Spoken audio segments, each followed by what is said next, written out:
Assalamualaikum warahmatullahi wabarakatuh. Kembali lagi bersama Bapak Karisma, dan di sini Bapak sudah menjanjikan kepada kalian bahwasanya kemarin akan ada narasumber yang akan membahas tentang polemik yang terjadi di Indonesia. Oleh karena itu, mari kita sambut Pak Rodil. Ya, terima kasih. Selamat datang Pak Rodil. Pendidikan bukan sekedar halusinasi, tetapi butuh eksplorasi serta eksekusi.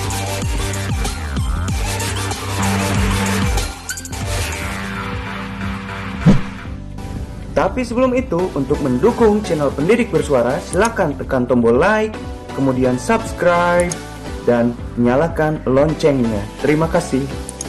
Dan ingat, subscribe itu gratis. Iya, untuk pertama-tama ya mari kita coba tanyakan dulu apa yang menjadi keresahan dari Bapak Rodil ini tentang polemik yang sedang terjadi. Silakan Pak. Polemik yang sekarang terjadi, corona ya, yang sekarang memang sedang booming, bukan booming lagi, statusnya yang sudah pandemi sekarang. Nah, kenapa? Karena memang sudah penyebarannya sudah global, bukan hanya dalam satu wilayah. Nah, untuk itu ya memang upaya pencegahan yang dilakukan oleh beberapa negara, bahkan sekarang sedunia, itu melakukan berbagai langkah-langkah yang harus dilakukan untuk mencegah banyaknya korban yang berjatuhan terhadap virus corona ini. Ya, di antaranya beberapa negara seperti Inggris dan lainnya itu sudah melakukan status lockdown, isolasi massal. Mereka sudah tidak melakukan aktivitas di luar lagi. Nah, itu untuk Pak Rodil, untuk lockdown sendiri, mungkin saya membaca headline ya di sini bahwa Italia sudah melakukan lockdown. Apakah menurut Pak Rodil, pengamatan Pak Rodil, Indonesia akan melakukan hal itu juga? Kalau di Italia, informasi yang juga saya baca dan saya pelajari juga memang sudah melakukan lockdown. Bahkan di Italia sendiri itu sudah tidak boleh ada yang keluar rumah, berkegiatan di luar rumah. Sehingga kalaupun berkegiatan di luar rumah, itu aparatur kepolisian, khususnya penegak hukum di sana, itu menangkap orang-orang yang melakukan aktivitas di luar, karena sudah statusnya lockdown. Nah, kalau untuk di Indonesia sendiri, untuk saat ini sepertinya belum.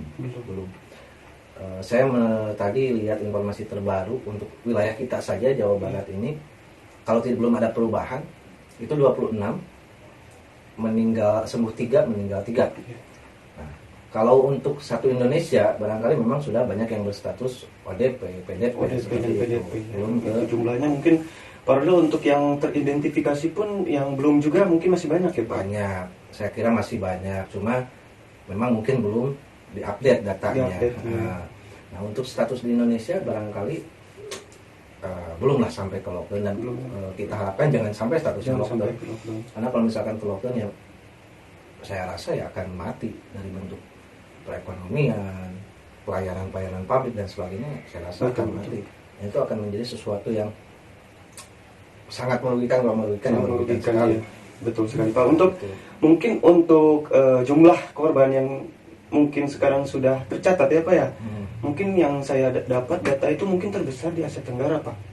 Nah, untuk melihat sisi dari situ, apakah Indonesia kemungkinan besar akan melakukan hal yang sama, yaitu lockdown itu? Nah, untuk kalau berdasarkan pengamatan saya sih saat ini belum. Tapi jenjang yang akan datang mungkin jika misalkan sekarang yang teridentifikasi semakin bertambah, mungkin saja terjadi. Tapi untuk melihat saat ini ya belum, menurut saya belum. Yang penting intinya masyarakat kita, warga negara kita mengikuti protokolnya. Nah, sekarang kan sudah ada tuh protokol corona itu, pencegahan corona itu. Dari mulai sekarang di dunia pendidikan khususnya kita diliburkan. Bukan diliburkan tapi di rumah. Belajar di rumah dengan menggunakan media-media daring seperti itu. Selama protokolnya diikuti, selama protokolnya dijalani, upaya pencegahan bertambahnya korban atau bertambahnya orang yang akan terinfeksi dari corona ini sendiri itu akan bisa diminimalisir, sehingga tidak akan mengerucut. Betul. Kalau misalkan sekarang mengerucut, sebetulnya kalau berdasarkan analisis saya pribadi, kalau salah bolehlah ya nanti yang berkomentar meluruskan. Intinya saya tidak di sini tidak merasa paling paham. Kalau berdasarkan analisis saya, sebetulnya mungkin yang menjadi menyebabkan penyebab pasien corona itu mati itu karena apa? Karena banyaknya yang terinfeksi sehingga tenaga medis ataupun sarana-sarana penunjang seperti rumah sakit mereka over pasien, overload. Oh, Sehingga, ada yang viral Pak. Ada yang viral bahwa memang pasien itu tidak diterima di rumah sakit itu. Apakah itu protokol dari rumah sakit itu? Ya karena dengar dari Kementerian Kesehatan pun berbicara bahwa itu protokol rumah sakit itu memang ada sedikit kekeliruan seperti itu Pak.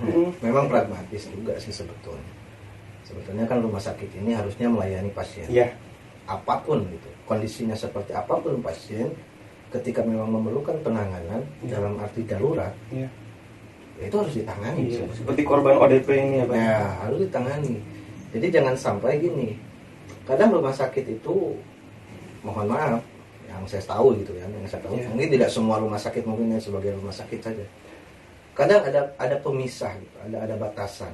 Seperti misalkan pasien yang menggunakan BPJS kadang tidak punya kamar, tidak dapat kamar padahal kamar masih tersedia. Ketika ada yang umum berani membayar tanpa subsidi dari pemerintah, ternyata kamarnya ada. Nah itu hal-hal yang sifatnya teknis yang memang bukan hanya ketika corona saja gitu. Apalagi mungkin sekarang dengan adanya corona yang notabene penyebarannya itu sangat cepat. Mungkin pihak rumah sakit tidak mau ambil resiko juga. Tidak mau ambil resiko kalau misalkan di rumah sakit tersebut ternyata banyak pasien corona tidak ada yang mau berobat seperti yang Pak Kemenkes kemarin bahas. Ya mungkin seperti itu. Memang dari sebelum corona juga pasien-pasien yang istilahnya ya penyakitnya biasa lah, tapi terkadang ketika menggunakan misalkan asumsinya BPJS kadang tidak diterima dengan alasan tidak ada kamar dan sebagainya, atau diterima tapi dapat kamarnya lama gitu. Ketimbang yang misalkan kita berobat secara umum. Apalagi sekarang ini mengenai virus yang sangat berbahaya mungkin Pak ya, menular. Mungkin rumah sakit pun ada sedikit rasa rumah sakit kita jika ada orang yang pasien yang terjangkit virus corona akan menurunkan seperti itu mungkin ya Pak. Jadi mereka takut branding mereka itu jatuh. Seperti itu. Nah, sebetulnya apapun ini ya memang sudah kewajiban dari tenaga medis kan gitu. Harus sudah menjadi ini fasilitas publik itu. Jadi jangan sampai ada melayani. Jadi jangan melayani yang orang-orang berada saja gitu. Dan mungkin juga kalau misalkan ternyata faktornya seperti itu, barangkali mungkin saja pasien yang terkena corona ini meninggal misalkan karena mungkin telat penanganan atau mungkin tidak ditangani sama sekali gitu. Ya, jadi memang banyak faktor lah, kita tidak bisa juga menduga A, B, C dan D, nggak bisa juga sih. Memang kita harus teliti lebih jauh kalau masalah itu. Ini hanya sepengetahuan saja mungkin itu kan kemungkinan yang bisa terjadi seperti itu. Ya sekarang Pak mungkin saya membaca beberapa artikel ataupun sumber dari beberapa berita bahwasanya Cina sudah menemukan vaksin yang cocok untuk COVID-19 ini. Apakah dengan penemuan vaksin ini akan lebih cepat untuk penanggulangan korban-korban yang akan mungkin semakin bertambah kemudian harinya? Nah, kalau misalkan memang sudah ditemukan vaksin, misalkan Cina memang sudah menemukan vaksin, ya itu tinggal diproduksi skala besar oleh mereka. Kemudian didistribusikan juga gitu kan ke negara-negara yang memang terjangkit. Nah, kemudian vaksin ini apakah hanya menyembuhkan corona saja atau misalkan memang dari mulai tahapan mencegah juga. Kalau misalnya dari tahapan mencegah, ya kemungkinan besar kita juga semua harus vaksin. Ya seperti itu. Massal berarti Pak ya nanti. Misalkan sudah ditemukan vaksinnya seperti itu. Untuk headline selanjutnya Pak, ini ada virus corona picu panik buying makanan atau pembelian makanan, masker, hand sanitizer. Bagaimana meredamnya Pak? Karena mungkin masih banyak teman-teman kita di luar sana yang membutuhkan itu semua untuk mungkin masker lah contohnya, kita cari masker nih kosong karena diborong oleh beberapa orang. Apakah harus ada batasan atau sebagaimana kita membelinya? Ya memang inilah terkadang lucu juga di negara kita ini. Kadang banyak yang memanfaatkan momentum. Gitu. Sebetulnya misalkan masker ini masih banyak, cuma ditimbun. Sehingga ketika nanti menjual itu dengan harga yang relatif mungkin bisa 10 kali lipat. Nah ini sebetulnya mungkin ya itu pola pikir warga negara kita itu. Tapi terkadang ketika misalkan terjadi hal seperti itu, seolah selalu pemerintah yang salah. Iya. Pemerintah yang salah gitu kan. Padahal ya warganya sendiri juga gitu yang melakukan itu. Semisal masker gitu kan. Masker ketika misalkan sekarang ditimbun, ketika dijual itu harganya bisa 10 kali lipat. Berarti meraup untung untuk diri sendiri. Jadi kan ada juga oknum di sini, tanda kutip oknum yang memanfaatkan situasi. Ini juga bukan hanya terjadi saat corona. Banyak kejadian-kejadian tahun-tahun yang lalu itu bukan masker yang ditimbun. Kadang ada yang menimbun minyak tanah. Ini cerita dulu. Jadi memang terkadang momentum-momentum seperti ini itu ada saja oknum yang memanfaatkan momentum untuk keuntungan dia sendiri. Padahal harusnya kita juga harus bisa lah gitu kan. Jangan sampai ada momentum seperti ini, wah ini bisa untuk memperkaya diri, kita jadikan alat. Nah ini jangan sampai terjadi seperti itu. Masyarakat banyak yang membutuhkan. Katanya kita asasnya gotong royong. Negara kita itu asasnya gotong royong. Tapi kok nggak gotong royong? Justru malah menguntungkan diri sendiri dengan adanya momentum seperti ini gitu. Nah seperti halnya kan sekarang banyak sekali barang langka seperti sanitizer, kemudian masker dan lain-lain. Bahkan cenderung harganya melonjak naik. Kenapa? Karena kelangkaan barang tersebut atau produk tersebut. Alkohol pun sama. Nah, saya sempat kemarin istilahnya mencoba lah sambil bercanda minta sama teman yang notabene dia bekerja di tenaga kesehatan. Saya coba sambil bercanda gitu kan. Bro minta dong alkohol satu botol aja. Saya mau bikin sanitizer aja bilang gitu. Jangankan ngasih, jawabannya gitu. Jangankan ngasih, kita aja di sini masih kekurangan. Kekurangan alkohol dan sebagainya. Nah, ini yang justru dilematis di sini. Kadang masyarakat yang menjadi oknum tanda kutip, mereka menimbun sedangkan tenaga kesehatan, fasilitas kesehatan membutuhkan itu. Mereka beli dengan harga normal dan ketika jual mahal, itu berkali-kali lipat. Nah, itu yang mereka manfaatkan momentum itu. Jadi ada yang dirugikan, ada yang diuntungkan dari setiap momentum yang terjadi. Ya, mungkin untuk polemik ini masih banyak sekali hal yang harus diperhatikan ya Pak, untuk kewaspadaan juga. Mungkin saya pernah sempat membaca juga ada oknum yang memanfaatkan masker dengan cara dia diam di pinggir jalan, Pak. Dia menyetop kendaraan untuk membagikan masker gratis. Tetapi alhasil di dalam masker itu ada obat bius, Pak. Jadi si orang yang mengendarai kendaraan itu akan pingsan seketika dan ada waktu untuk si oknum tersebut mengambil barang-barang tersebut, Pak. Ya mungkin itu menurut saya mungkin keji sih Pak dari situasi yang sekarang terjadi, melakukan hal itu tanpa ada rasa kemanusiaan. Itu tadi saya bilang kesadaran diri warga negara kita. Tidak semua segelintir orang yang memanfaatkan momentum-momentum yang terjadi. Apapun momentum tersebut. Justru kalau mereka oknum-oknum tersebut melakukan hal-hal tersebut, kemudian kita chaos istilahnya, terjadi lockdown, yang saya khawatirkan itu justru akan terjadi berbagai macam tindak kejahatan, misalkan penjarahan dan sebagainya. Kenapa? Karena kelangkaan dan kesulitan barang-barang pokok misalkan, atau kesulitan barang-barang kebutuhan sehari-hari. Akhirnya apa?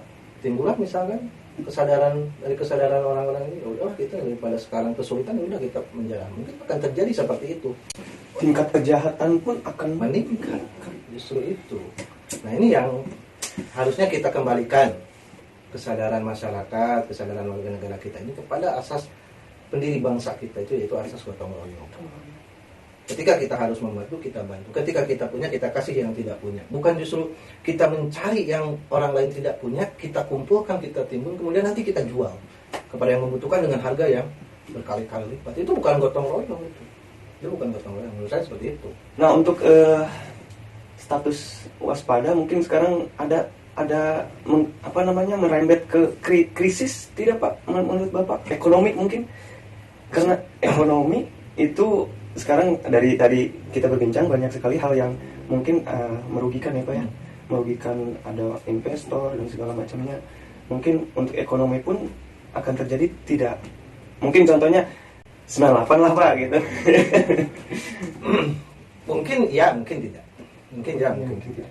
Kalau misalkan kembali lagi ke bahasan awal tadi, semakin banyak misalkan yang terjangkit, kemudian status kita berubah menjadi lockdown misalnya, mungkin saja itu terjadi.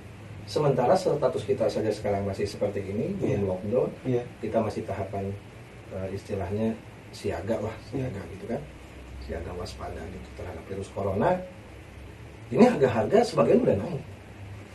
Istilahnya yang menjadi kebutuhan pokok utama. Kebutuhan pokok utama. Nah, kenapa? Karena semakin langka. Kenapa langka? Ketika mulai booming tentang corona ini di negara kita, apa yang terjadi?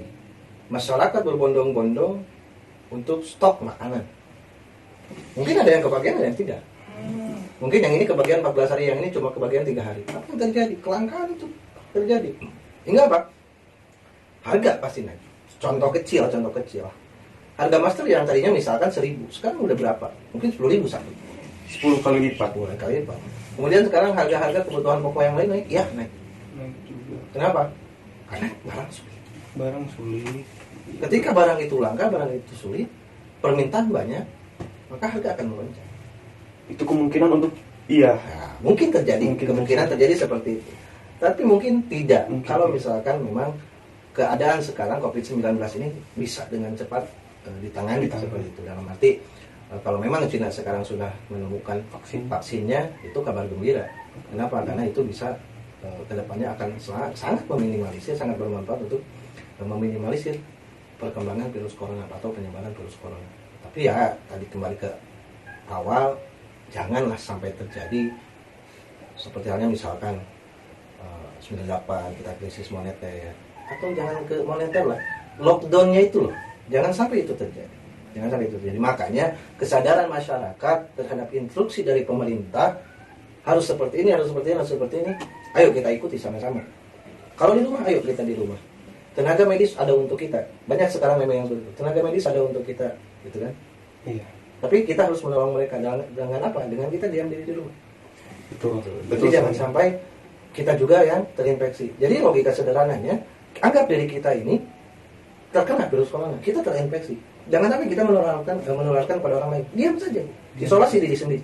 Isolasi diri sendiri. Jadi karena itu menghambat ya Pak, menghambat. Jadi anggap diri kita ini terinfeksi.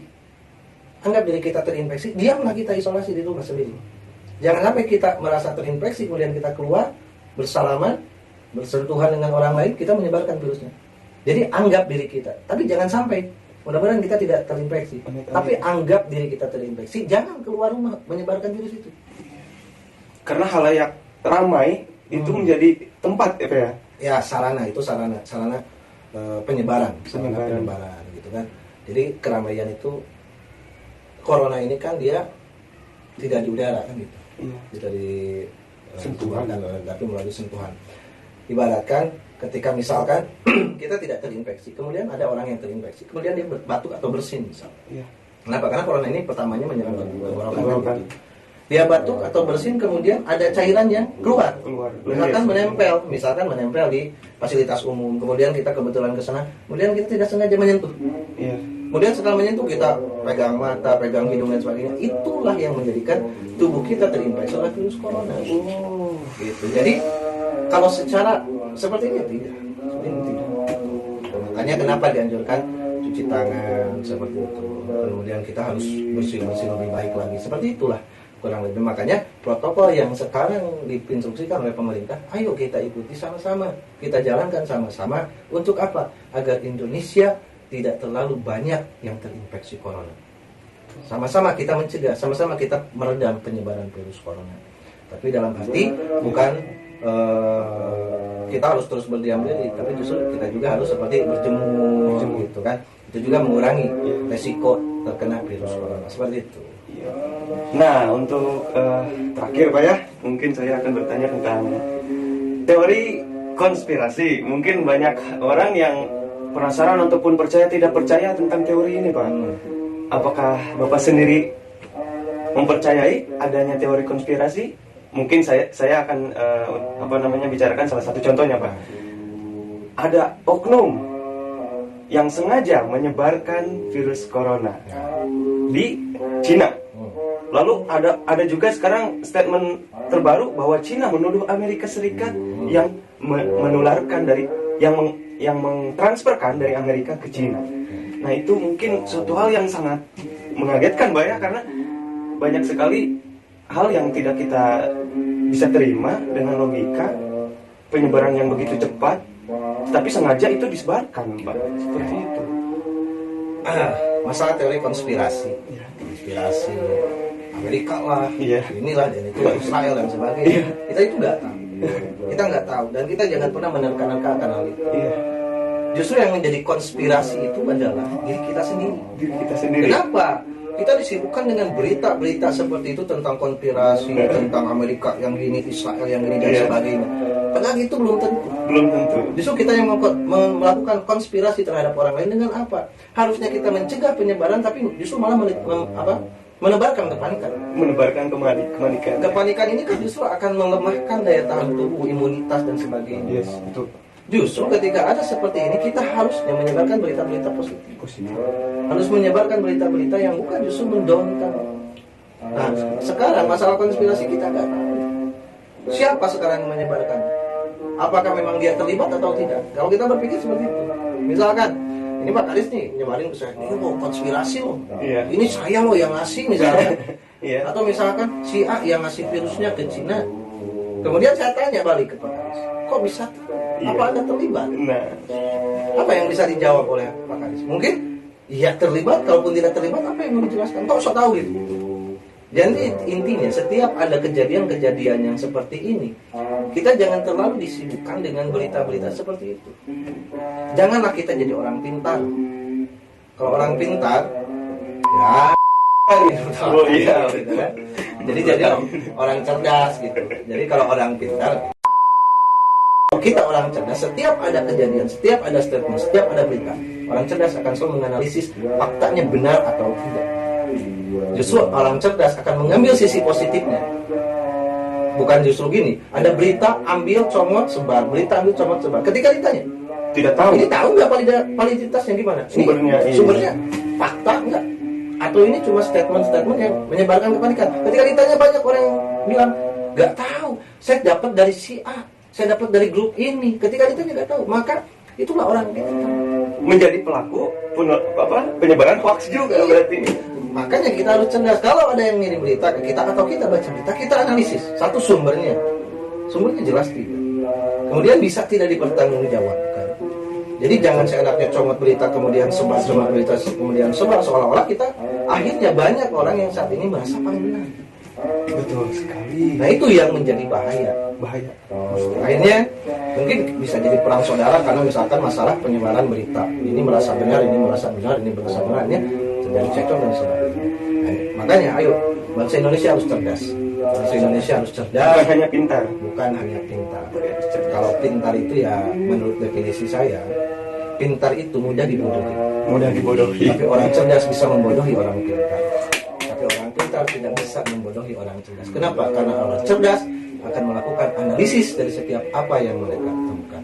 Itu barangkali Pak Karis masalah corona. Memang kalau kita bahas ini akan lebih panjang lagi. Cuma ini intinya di sini saya menjelaskan atau saya memberikan statement, memberikan bukan saran juga sih sebetulnya, pendapat ini supaya mudah-mudahan masyarakat nanti yang menonton itu tidak terlalu panik dengan keadaan sekarang, tidak terlalu panik dengan keadaan mempengaruhi imun. Nah itu jadi yang diharapkan, ayo kita berpikiran positif, kita positive thinking bahwasanya corona akan dapat segera teratasi dengan mengikuti protokol yang sudah diarahkan oleh pemerintah. Jadi jangan sampai justru diri kita lah yang membuat diri kita sakit. Karena pada dasarnya obatnya ada pada diri kita. Ketika kita jangankan corona lah, Pak Karis sekarang flu, banyak pikiran drop. Betul. Tapi ketika kita flu, kita positif, ayo kita olahraga, kemudian kita tetap beraktivitas sembuh. Betul. Kenapa? Karena itu awalnya itu dari mindset. Ketika kita berpikir bahwa ini akan membuat kita juga akan terkena dan segala macamnya, kepanikan akan berarti kita sendiri akan. Nah sekarang kayak yang lagi rame nih, katanya masalah Tuhan dengan corona gitu ya. Ya kalau kita berpikirnya positif positif, ya kita harus takut dengan Tuhan, jelas. Tuhan yang menciptakan kita. Kenapa lebih takut ke corona ketimbang Tuhan? Iya, corona ciptaan Tuhan. Anda jangankan masalah corona, banyak yang sekarang takut sama kecoa. Betul. Padahal itu tidak berbahaya, tapi kadang takut. Sekarang kalau kita bandingkan kecoa dengan corona ini membahayakan. Ya, kita harus takut. Ya. Kecoa ini nggak bahaya, kenapa kita takut? Ya sama saja. Iya. Kita juga tetap kok takut kecoa, tapi kita percaya Tuhan. Tapi mau Ya nggak? iya betul. Ini logika sederhana kan gitu. Logika seperti itu. Kenapa sih takut corona? Oh, Anda juga takut kecoa kok. Kalau ada kecoa jangan lari, kan takutnya cuma sama Tuhan. Itu logika sederhananya gitu. Jadi alangkah bijaknya ketika kita harus bisa menafsirkan segala sesuatu itu dari sisi positif. Janganlah diambil negatif.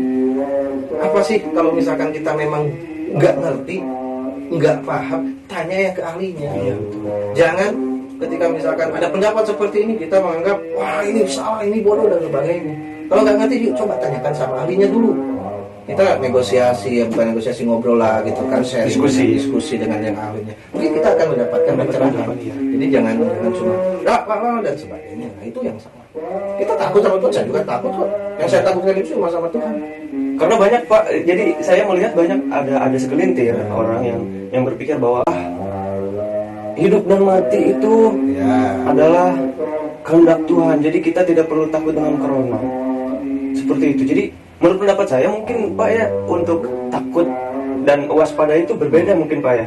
Untuk takut ya mungkin kita jangan terlalu juga takut, tapi untuk waspada mungkin harus Pak ya, karena ya mungkin itu juga akan mempengaruhi kesehatan kita. Ketika kita tidak waspada, ya akan menjangkit kita sendiri seperti itu Pak. Oke, kita ambil contoh sederhana saja. Soalnya gini, rezeki itu kan Tuhan yang ngatur. Hakikatnya dari Tuhan. Rezeki itu Tuhan loh yang ngatur. Tapi kalau kita diam aja, itu nggak sampai. Mungkin rezekinya hanya makan dan minum mungkin. Tapi rezeki yang lain kita untuk misalkan bisa beli apa-apa, kalau kita rezekinya nggak disambut, kita cuma diam, ya segitu rezekinya. Sedangkan Allah, misalkan Tuhan, itu sudah menetapkan rezekimu hari ini sekian. Dengan catatan kalau kamu mau melangkah. Gitu. Jadi kalau diam saja mungkin tidak akan mendapatkan yang itu. Iya. Jadi intinya ikhtiar adalah kewajiban. Hakikat tetap dari Tuhan. Itu barangkali Pak Karis. Mantap. Mungkin Pak untuk diskusi sekarang mungkin itu saja ya Pak ya. Oke, siap. Untuk Pak Karis. next kita akan bisa berbincang lagi karena mungkin waktunya Pak sekarang yang mepet. Mungkin terima kasih juga untuk Bapak sudah hadir di sini. Mohon maaf mengganggu waktunya sekali Pak ya.